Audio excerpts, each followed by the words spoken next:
This is the first idea of wristband, the freeform UI which rotates towards the camera based on like the angle at which the camera is facing. This look, it is convenient to use, but depending on your arm position, it is a bit fickle. Like you can see, it's pretty jumpy here and there.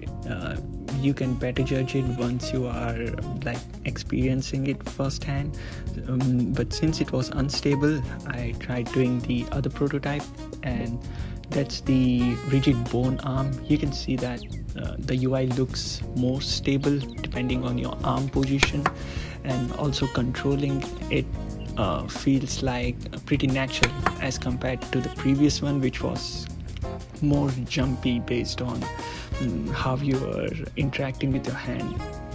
This prototype still needs some more improvements, like the bone is currently targeted towards the wrist and not actually towards your arm, so I still need to do a bit more of testing, like how it really feels.